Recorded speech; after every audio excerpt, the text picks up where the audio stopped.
रात का वक्त था। आसमान बिजलियों से चमक रहा था और एक छोटी सी जगह स्मिलजान, क्रोएशिया में एक बच्चा पैदा हुआ।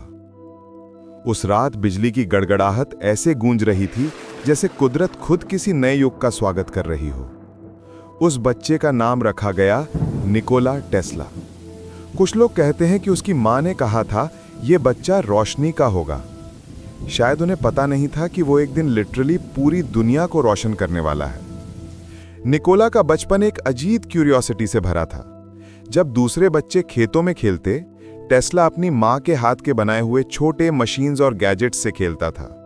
उसकी मां जूका माइंडिक खुद एक ब्रिलियंट और इमेजिनेटिव वुमन थी। वो घर के कामों के लिए नए इन्वेंशंस करती थीं बिना किसी फॉर्मल एजुकेशन के।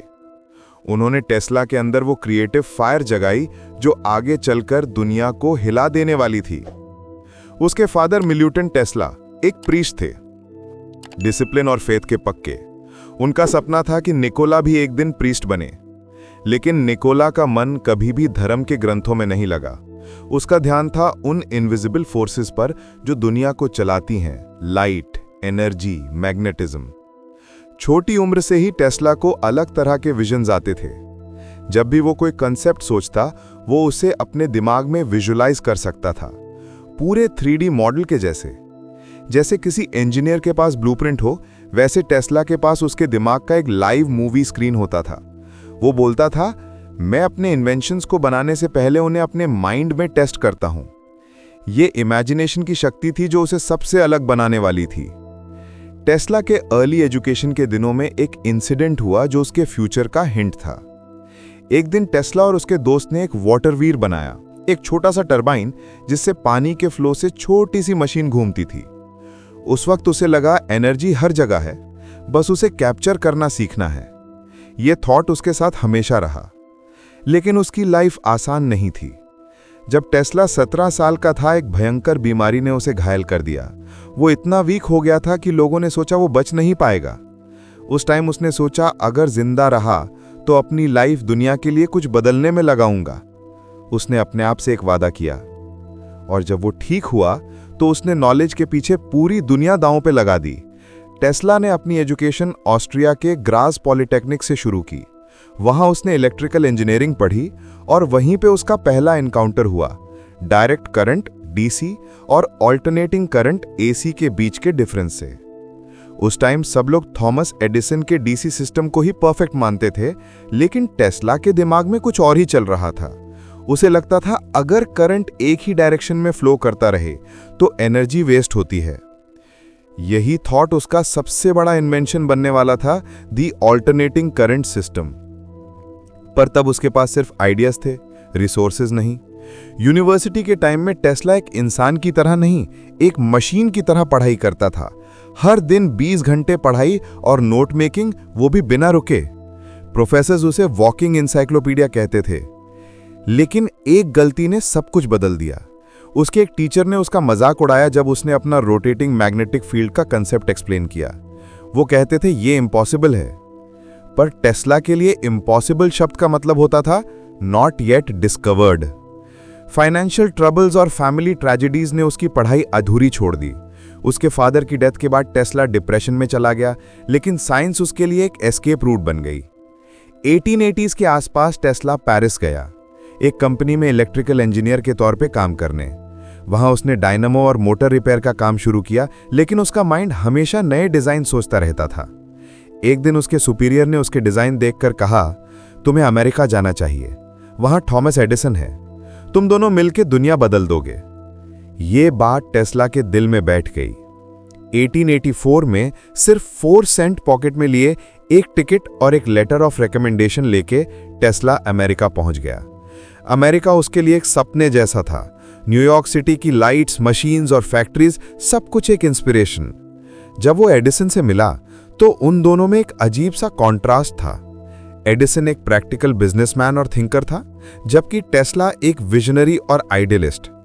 टेस्ला ने अपना एसी का कंसेप्ट एडिसन के सामने रखा, लेकिन एडिसन ने मना कर दिया। उसने कहा एसी डेंजरस है, डीसी ही सेफ और रिलायबल है।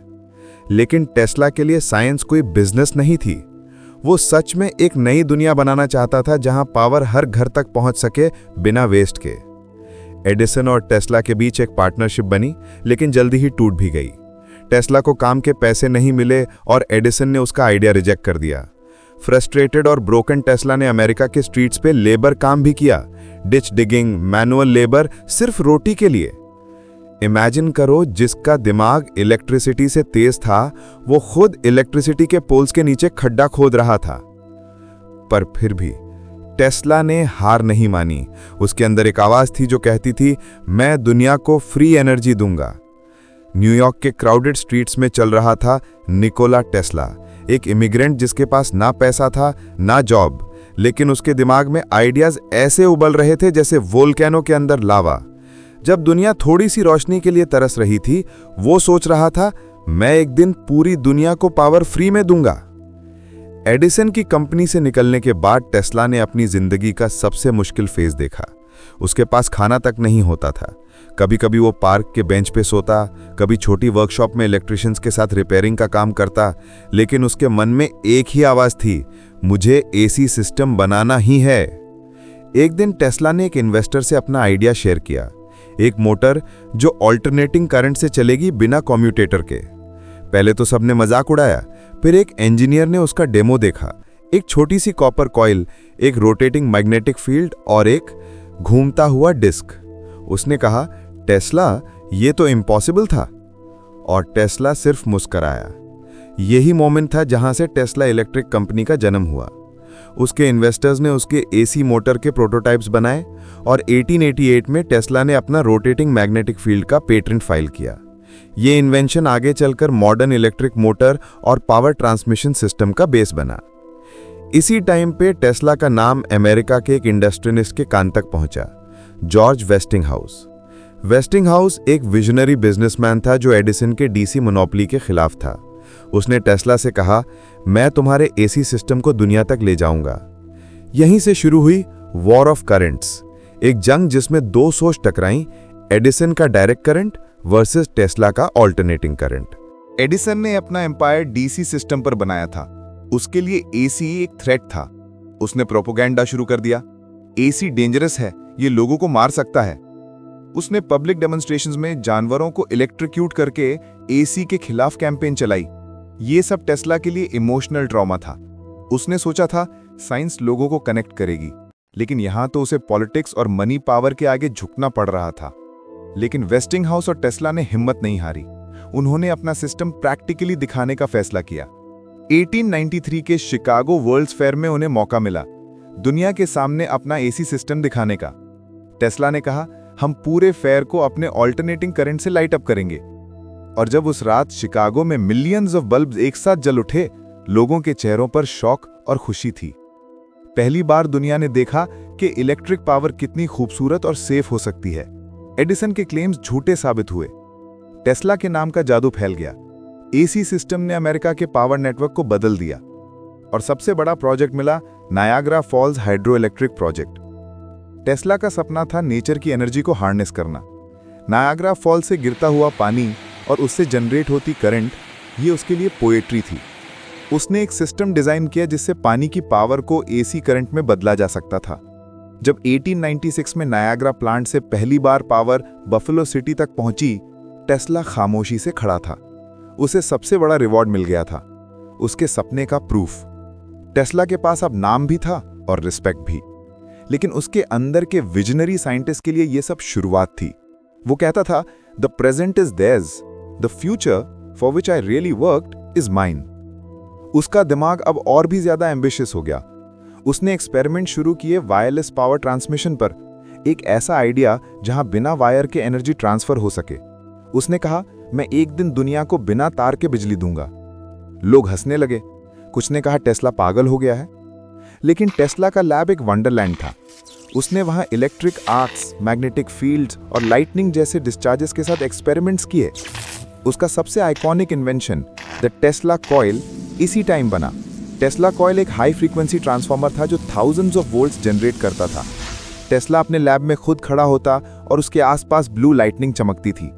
लोग जब उसके फोटोज देखते तो कहते, ये इंसान नहीं, ये खुद इलेक्ट्रिसिटी का अवतार है। टेस्ला ने wireless lamps, remote control boats और रेडियो के अर्ली वर्जन्स तक बना दिए थे। 1898 में उसने मैडिसन स्क्वायर गार्डन में एक डेमो दिया, एक स्मॉल बोट जो बिना वायर के कंट्रोल होती थी। लोगों ने सोचा ये मैजिक है, पर टेस्ला ने कहा नहीं, ये फ्यूचर है।